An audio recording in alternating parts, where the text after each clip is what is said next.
but it's been a very one-sided transaction, very unfair to the United States. And I think both sides want to see fairness, but it's been a very, very one-sided deal, and it shouldn't be. And so we're here with her very brilliant staff, and hopefully we'll resolve a few issues.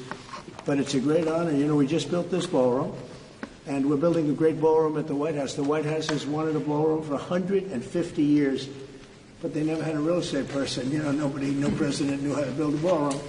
But this just opened, you know, relatively short time ago, and it's been quite the success. And I think I was just saying I could take this one, drop it right down there, and it would be beautiful. This is exactly what they wanted.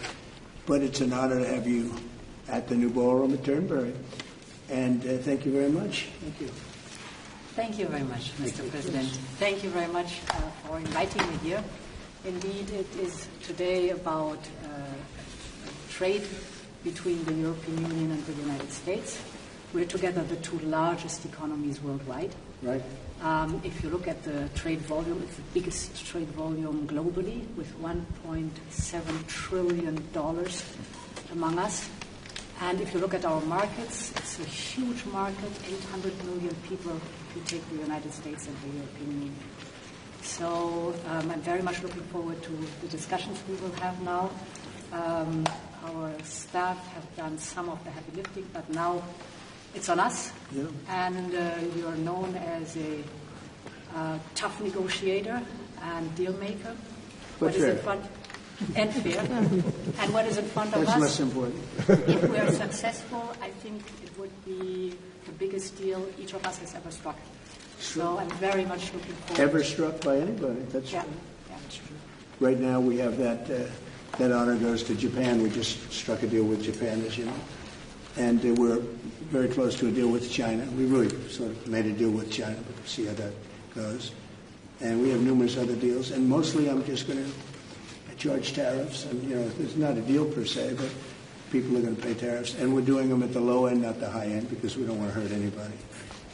And pretty well, but you and I both figured this is really the biggest trading partnership in the world, so we should give it a shot, right? Yeah. I'm much looking forward to that. Oh, thank you very much. I do too. Any questions? Mr. President, on Friday you put the chances of a deal at 50%, maybe less. It seems like you're in quite a good mood. How would you rate those chances now? I'm actually not in a good mood, but I will tell you, I think the chances are, I think Ursula would say, probably 50-50 of making a deal. I hope, I'd like to make a deal. I think it's good for both, but I'd say 50-50. And what would you say the main sticking points are at this moment? We have 3 or 4 sticking points. I'd rather not get in. We'll be discussing them. But I think the main sticking point is fairness. Can I ask why you're in a bad mood? Was it a bad morning of golf, or why you're not in a good mood? No, the golf was beautiful. Golf can never be bad, even if you play badly. It's still good. If you had a bad day on the golf course, it's okay. It's better than other days. But no, I think I look forward to this meeting. You know, we've had a hard time with trade with Europe, very hard time, and I'd like to see it resolved. But if it isn't, we'll, have tariffs. They'll do what they have to do. But we have a good chance of getting it resolved. We'll probably know in about an hour. Shouldn't take that long. What about the it's complicated, but not really complicated when you get right down to it, right? Well, Pharmaceuticals. What about the August 1st deadline? Is there any chance that gets moved? No. The August 1st is there for everyone. The deals all start on August 1st. Most of the deals, other than steel and aluminum, which we've been getting 50% tariffs from, I guess, just about everybody, and those have come in. And we've taken in, hundreds of billions of dollars just on steel and aluminum. You've seen the numbers. We had a tremendous amount of money come in over the last month, and it's coming in, very rapidly, which is fair. We have a lot of steel mills and plants, aluminum mills and plants being built. We have a lot of AI being built, and we have a lot of auto plants being built or going to be built because they don't want to pay tariffs. So, if they don't want to pay tariffs, the best way to do it is just build you plant in the United States. Yes, please. Sir, what do you expect from the Europeans in terms of opening their markets to American products? Well, they have to open up to American products. You know, we're open to European products, and we have been for forever. I don't think we have, just about don't have any, I don't think we have any product that we say you can't sell. I guess you could get a little bit cute with chips, but that's, you know, a little bit different category, too. No, Europe is very close. We don't sell cars into Europe. We don't sell essentially agriculture of any great degree. They want to have their farmers do it, and they want to have their car companies do it. I'm not saying anything that nobody knows. We have a rough situation. If we want to sell cars in Europe, we're not allowed to. And as you know, they sell millions and millions of cars, Mercedes, BMW, so many different, Volkswagen, so many different cars, and so many millions of cars. I would imagine number one, I didn't look at that, but I would imagine number one by far, more so than even Japan. Japan sells a lot of cars too. But the Japan deal worked out very favorable, very good. I hope for them too. And that's what we want to do, make everybody happy. Yes, please. Mr. President, should Israel be doing more to allow food into Gaza? Say it. Should Israel be doing more to allow food into Gaza? What did you say? Should Israel be doing more to allow food into Gaza? Well, we gave $60 million 2 weeks ago, and nobody even acknowledged it, for food. And it's terrible. You really at least want to have somebody say thank you. No other country gave anything. We gave $60 million 2 weeks ago for food, for Gaza. And nobody acknowledged it. Nobody talks about it. And it makes you feel a little bad when you do that and, you have other countries not giving anything. None of the European countries, by the way, gave. Nobody gave but us. And nobody said, gee, thank you very much. And it would be nice to have at least a thank you. And I took a lot of heat. When I do that, a lot of people aren't happy about that because they say, well, why are we doing it and nobody else? But I think we had a humanitarian reason for doing it. What's going to happen? I don't know. I can tell you that Hamas, as I said, would happen at the end. We've gotten back a lot of hostages, a tremendous number of hostages, most of them. Now we have dead hostages, and the mothers want them back, and we have 20 people approximately, but that are living. But we have a lot of bodies, and the parents want those bodies as much as they would want their child if that child were alive. I met with parents it was so sad. Sir, please get my son back. How is your son doing? Well, he's dead, but they have his body. And it's so important. It's more important. It's almost like more, but it's as important as if the child were living. These people were, they're devastated. And I said, when you get it down to a certain number, you're not going to be able to make a deal with Hamas. Because once they give them up, then they feel that that's going to be the end of them. And what I said is exactly true. They had a routine discussion the other day, and all of a sudden they hardened up. They don't want to give them back. And so Israel's going to have to make a decision. I know what I do, but I don't think it's appropriate that I say it. But Israel's going to have to make a decision. Mr. President, when you were in the Middle East, you talked about the images coming out of Gaza and the starving kids. Those images are still going. Many of them are much worse. Thinner children, starving. What do you see or feel when you look at those images today? Well, it's terrible. When I see the children, and when I see, especially over the last couple of weeks, and people are stealing the food, they're stealing the money, for the food, they're stealing weapons, they're stealing everything. It's a mess. That whole place is a mess. The Gaza Strip, was given many years ago so that they could have peace. That didn't work out too well. When Israel gave that up, whoever was the prime minister at the time, who I know who it was, but it was not exactly a very clever thing to do, because that was given so that they finally have peace, and it's actually made the situation worse. But we'll see what happens. I think Iran is acting up. I think that we have a lot of people acting. We have Venezuela acting up. in a different way. They continue to send people that we rebuff to our border. They continue to send drugs into our country. Venezuela, they've been very nasty, and we can't let that happen. But we have other countries too. We do have, and this is just getting a little off subject, but we have now the safest border we've ever had. And I think in many respects we probably have the most successful, and I say it all the time. Every leader, when I went to NATO the other day, every leader said, you have the hottest country in the world. We have the hottest country in the world now. We're taking in hundreds of billions of dollars. We have the highest stock market we've ever had. We have the best numbers we've ever had. But we have hundreds of billions of dollars pouring into our country. And I think it's the hottest. And by the way, 1 year ago, our country was dead. We had a dead country because of an incompetent president and incompetent Democrats. All they know how to do is talk and think about conspiracy theories and nonsense. If they'd waste their time talking about America being great again, it would be so much nicer, so much easier, be very successful.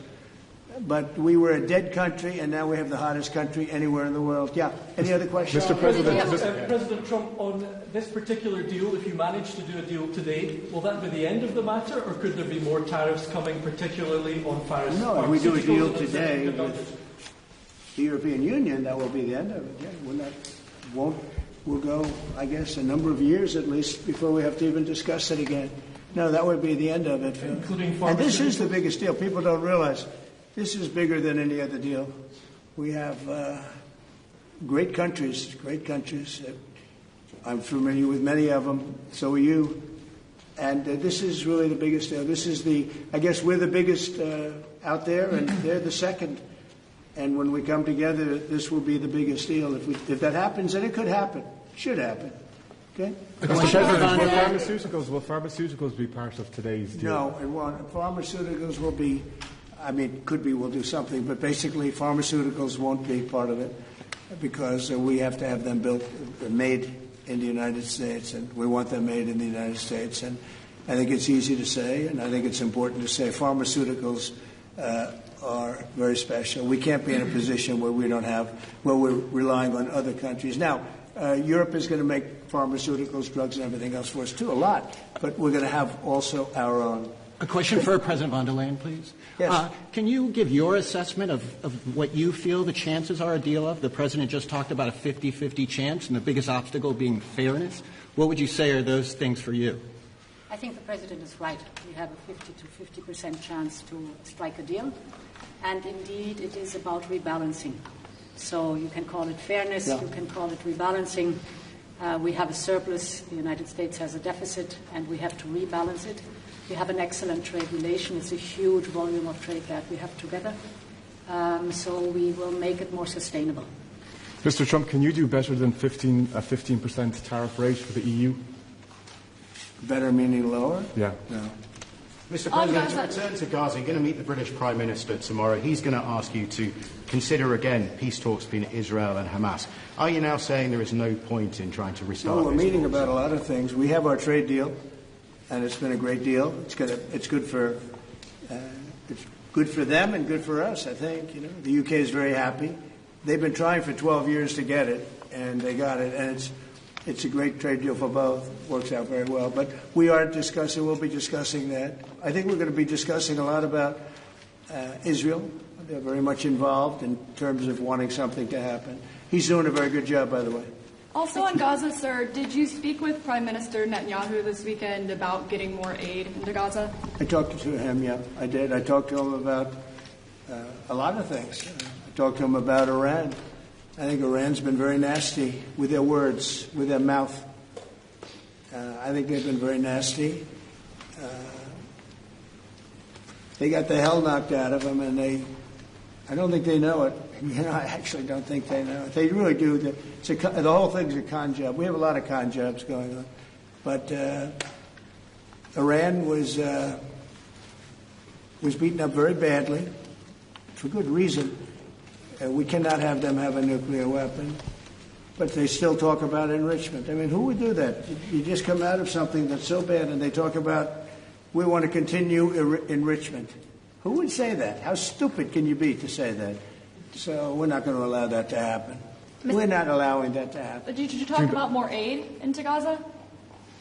Will I do more aid? Did you talk to the US, Netanyahu the about U.S. getting is going more to do more aid for Gaza, but we'd like to have other countries participate. We're going to mention that to the European Union today. That's an international problem. It's not a U.S. problem. It's an international problem, and we're giving a lot of money and a lot of food and a lot of everything. If we weren't there, I think people would have starved, frankly. They would have starved, and it's not like they're eating well. But a lot of that food is getting stolen by Hamas. They're stealing the food. They're stealing a lot of things. You ship it in and they steal it. Then they sell it. On Friday you said that Europe is being crushed by mass migration, and I wondered whether your friends on the other side of the room agree with you on that. Well, I'd let you respond to that if you like. So we have been working intensively on the topic of irregular migration. And we have, from the very beginning, said that migration is a European challenge that needs a European answer. As Europeans, we will fulfill our international obligations, as we've done in the past, also in the future. But we, as Europeans, are the ones who decide who comes to the European Union and under what circumstances, and not the smugglers and traffickers. That's the principle in which we are working. I will say this, they did ask me when I got off the plane, immigration, Europe has a tremendous problem, and we do too, but we've sealed our borders. We have nobody coming in, and we have hundreds of thousands of people being taken out, and the bad ones first, and I think we're doing a very good job of that. But it literally registered 0 people last month. You probably saw that, nobody. And Europe has a very similar problem. I think they're going to end up in the same place. You might as well go there quicker. And the other thing I say to Europe, we will not allow a windmill to be built in the United States. They're killing us. They're killing the beauty of our scenery, our valleys, our beautiful plains. And I'm not talking about airplanes. I'm talking about beautiful plains, beautiful areas in the United States. And you look up, and you see windmills all over the place. It's a horrible thing. It's the most expensive form of energy. It's no good. They're made in China, almost all of them. When they start to rust and rot in 8 years, you can't really turn them off. You can't bury them. They won't let you bury the propellers, the props, because there's a certain type of fiber that doesn't go well with the land. That's what they say. The environmentalists say you can't bury them because the fiber doesn't go well with the land. In other words, if you bury it, it will harm our soil. The whole thing is a con job. It's very expensive. And in all fairness, Germany tried it, and wind doesn't work. You need subsidy for wind, and energy should not need subsidy. With energy, you make money. You don't lose money. But more important than that is it ruins the landscape. It kills the birds. They're noisy. You have a certain place in the Massachusetts area that over the last 20 years had 1 or 2 whales wash ashore, and over the last short period of time, they had 18, okay? Because it's driving them loco. It's driving them crazy. Now, windmills will not come. It's not going to happen in the United States, and it's very expensive, and I would love to see. Today I'm playing the best course, I think, in the world, Turnberry. Even though I own it, it's probably the best course in the world, right?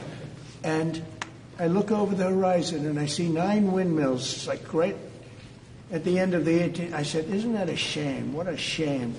You have the same thing all over Europe in particular. You have windmills all over the place. Some of the countries prohibit it, but people ought to know that these windmills are very destructive. They're environmentally unsound, just the exact opposite. Because the environmentalists, they're not really environmentalists. They're political hacks. These are people that they almost want to harm the country. But you look at these beautiful landscapes all over the world. Many countries have gotten smart. They will not allow it. They will not. It's the worst form of energy, the most expensive form of energy. But windmills should not be allowed. Mr. Trump, Cambodia and Thailand. You spoke to leaders of both countries. I did. Are they doing enough to stop the fight? I hope so. You're talking about Cambodia and Yeah. Thailand? So I had an interesting time. We're dealing with Thailand, and we do a lot of trade with Thailand and with Cambodia. And yet, I'm reading that they're killing each other, they're fighting, they're in a war. And I say, this should be an easy one for me, because I've settled with India and Pakistan, and Serbia and Kosovo was going at it, but they have for a long time, in all fairness, so you know about that.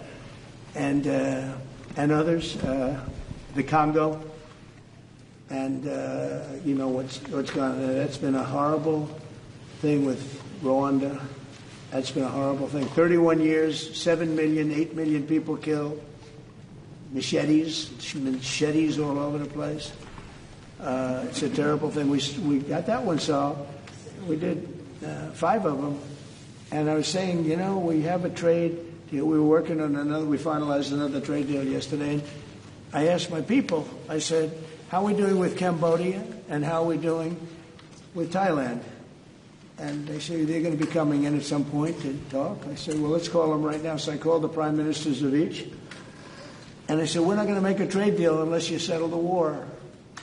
A lot of people are killed, that in a short period of time. The border, they're fighting pretty like wild.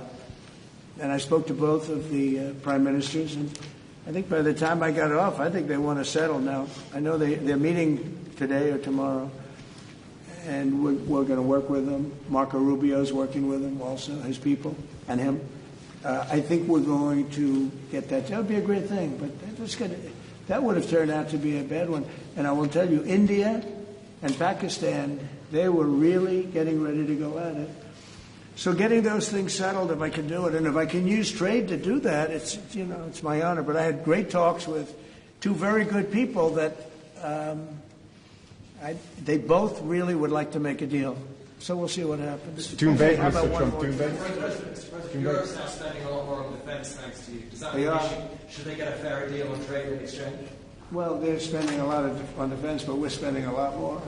And we've been very generous to NATO for many, many years. And but we had a terrific meeting with NATO. I'd love to do as well. We had a meeting where they put up 5% instead of 2%, and they're going to pay it instead of not paying, because many people didn't pay the 2% or anywhere near it, and the 2% was too low. And we're going to be sending now military equipment and other equipment to NATO, and they'll be doing what they want, but I guess it's for the most part working with Ukraine. But we had a fantastic meeting. I guess it's now almost 4 weeks ago. One of the best meetings they've ever had at NATO, and the spirit and the coming together was incredible. And I stood and I listened to almost 30 speeches. That was a lot. And I was really late, and I had to leave, but I didn't want to leave before those last 10 spoke, because they go home and they tell their wife, Trump left. And they were so nice to the United States. They were all mentioning the United States, and me, but they were mentioning the United States to be here. It's such an honor, et cetera. And I thought it would have been inappropriate. But I did stay. It was very hard, because I was extremely late for something else that was, pretty important. And we had a tremendous NATO meeting. I'm sure you heard that too. Yep. It was great. There's some great people that you deal with on 2 fronts, right? But you deal with on primarily the trade front. But I will tell you, they came together, and the relationship is really good. That was an interesting question, because you probably have reported it that way. It really, we came together, and they went from 2% to 5%, which nobody would have thought that was even. Who would even think that? Because they didn't want to be at 2%. All of a sudden, they're 5%. And that's the right number. And so it was a great honor. I got to know the heads of those countries really very well at that meeting almost a month ago. Okay? Thank you very much, everybody. Thank you, Press. Thank you, Press. Let's go. Let's go back to work. Irish Celtic anytime soon, Turnberry. I will. I love doing that. I'll go. It's not in the strip, but I'll go see. Thank you very much. Thank you, Press.